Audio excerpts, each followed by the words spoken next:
कि बांग्लादेश में हिंदुओं के ऊपर जो अत्याचार हो रहे तो उनकी रक्षा करने की जिम्मेदारी अपने केंद्र सरकार की है। तो मणिपुर तो नहीं जा रहे, तो मोदी जी और अमित शाह जी बांग्लादेश अगर जा सकते हैं तो जाना चाहिए। इसी हिंदुस्तान सरकार में इंदिरा जी ने बांग्लादेश को आजादी दिलाई थी। जो आंदोलन करने वाले थे उनको आतंकवादी कहा गया था। तो यहाँ भी जो किसान आए थे उनको आतंकवादी कहा गया।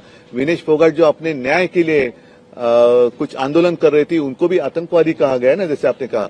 तो यही मैं कहता हूँ कि ये एक इशारा है, बांग्लादेश की जो स्थिति हुई है बांग्लादेश में एक इशारा है। तो मणिपुर तो नहीं जा रहे, तो मोदी जी और अमित शाह जी बांग्लादेश अगर जा सकते हैं तो जाना चाहिए। अन्यथा वहाँ जो हिंदुओं के ऊपर अत्याचार हो रहे हैं उनको रोकना और वहाँ के हिंदुओं की रक्षा करना मोदी जी का काम है, केंद्र सरकार का काम है, हिंदुस्तान सरकार का काम है। इसी हिंदुस्तान सरकार में इंदिरा जी ने बांग्लादेश को आजादी दिलाई थी और उसी बांग्लादेश में अगर हिंदुओं के ऊपर अत्याचार हो रहे हैं तो उनको रोकना भी पूरा काम या पूरी जिम्मेदारी हिंदुस्तान के प्रधानमंत्री की। बांग्लादेश में जो कुछ घटना हुई है उसका उन्हीं की भाषा में मतलब ये एक रहते 2-3 शब्द है, एक नरेटिव होता है, एक मैसेज होता है।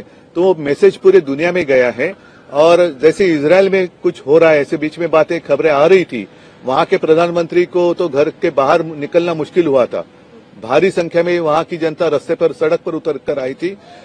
लंका में हुआ, अब बांग्लादेश में हुआ। तो सारे लोगों ने समझना चाहिए कि जो सर्वसामान्य आदमी होता है वो सबसे श्रेष्ठ होता है, बलवान होता है। उसके एक सहनशीलता की मर्यादा होती है, उसका उल्लंघन नहीं होना चाहिए। और जनता का न्यायालय वो सर्वोच्च होता है।